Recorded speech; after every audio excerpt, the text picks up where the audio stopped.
RS5 versus M4.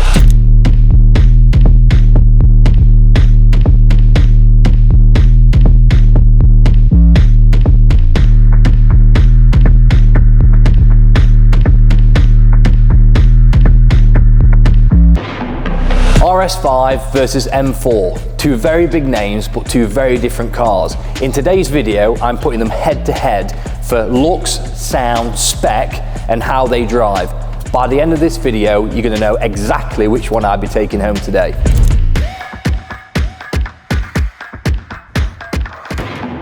So as we move to the exterior, we'll start with the RS5. Now we first brought to the honeycomb grille. I think this car looks ultra modern. I love the lines, I love the aggressiveness of it. Before this video I'd have said that the M4 was the more aggressive one, but having them side by side here, I definitely think the RS5 looks more aggressive. I love these vents here on the front. I think this car looks really modern. Not so keen on the alloy wheels. I think they just look like they're picked off the A5 line. 20-inch, yes, but are they special enough for this car? I don't think so. I think the rear of the car is where probably my favorite bit. I love the oval tips as the RS products tend to do. I think it looks very wide and fat on the back, and that definitely ticks all the boxes from an aggressive point of view. So as we move on to the M4, you first brought to the grille, the front of the car, as we have them here. I think this grille just looks really old now. I think this car from the front just looks like another BMW on the road. I don't think it looks aggressive from the front end. I'm sure people listening to this, BMW fanatics, will not agree, but I just think this looks old now. For the same year as well, these are both the same year cars, and I think this one looks a lot more new and modern than this one. What I do love is this protruding bonnet. I absolutely love that. I think that looks aggressive. I love the carbon fiber on the roof. This one lacks that, definitely misses it. You need a carbon fiber roof for a sports car. I absolutely love these forged 20-inch wheels. These are probably my favorite wheels on the market. Before this video, I'd have said the M4 looks more aggressive, but side by side here, I definitely think the RS5 ticks the aggressive box.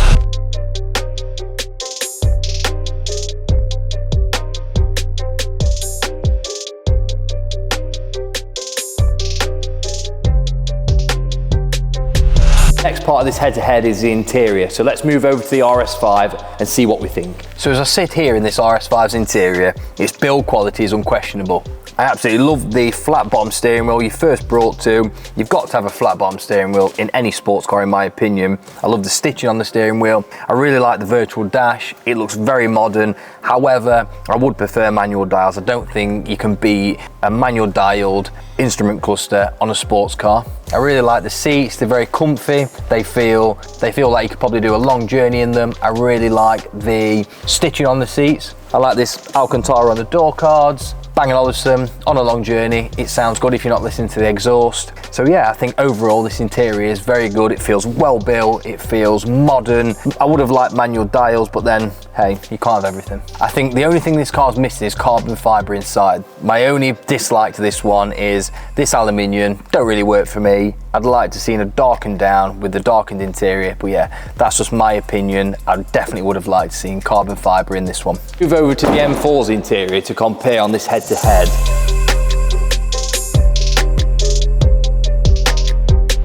So sat here in the M4's interior now, comparing back to back with the steering wheel first, I would have liked seeing a flat bottom steering wheel.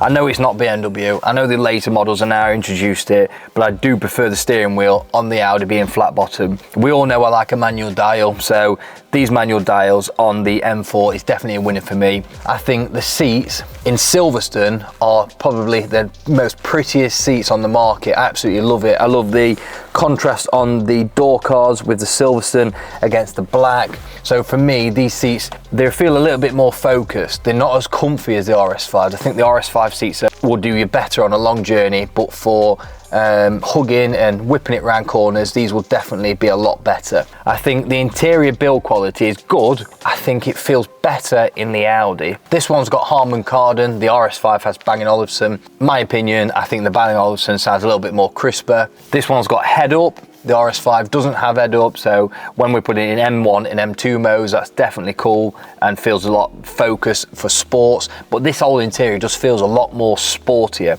I think with the seats hugging you, you've got the gaps in the seats here, the manual dials, definitely feels sporty.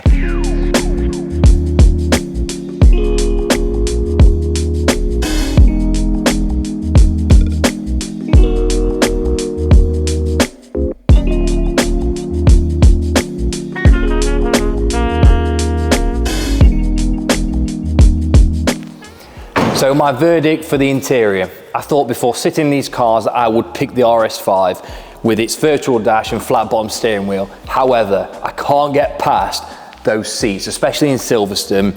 Yes, it's got a round wheel, but it's got the manual dials. So with the manual dials and those seats, it's got to be the M4. So as we move on to the best part of this head-to-head, which one sounds the best? We'll start with the RS5. So let's start it up. Nice initial startup.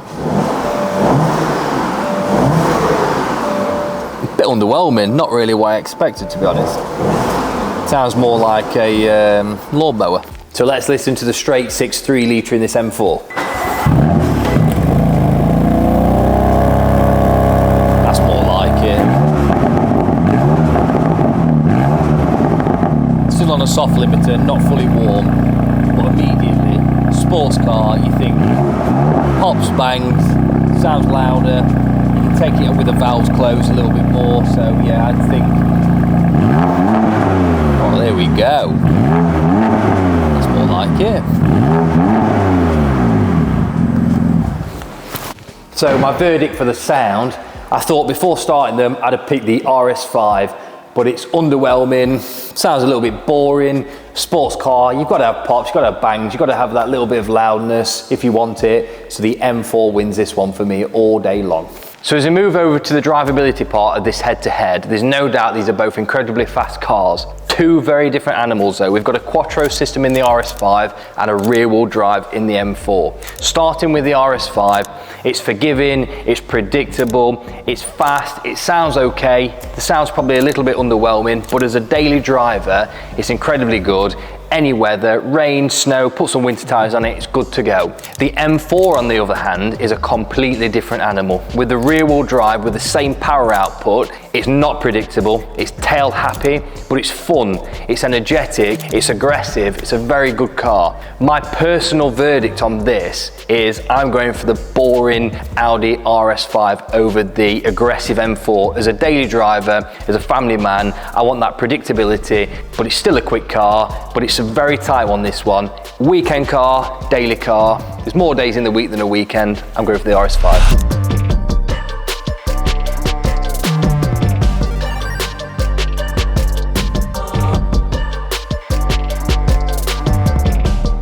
So here's my final verdict after this in-depth head-to-head RS5 versus M4. Before this video started, I just said, hands down, no question, the RS5 is the winner. However, after hearing it and sitting in the interior, I am swaying towards the M4 more. It sounds a lot better. Pops, bangs, it's what you want from a sports car. However, I cannot get over the usability of the quattro system over the rear wheel drive. For me, as a family man, I want predictability, but also usability. You can use this any time of the year, any weather, any month, it's good to go. So for me, with the modern looks as well, more aggressiveness, it's got to be the RS5.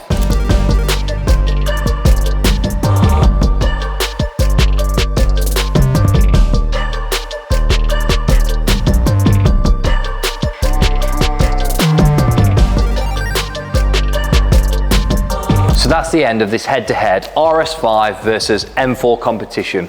I'm going home in the RS5. Which one are you going home in? Comment in the comment section to which one you would choose, and if you agree or disagree with any of my comments on this video.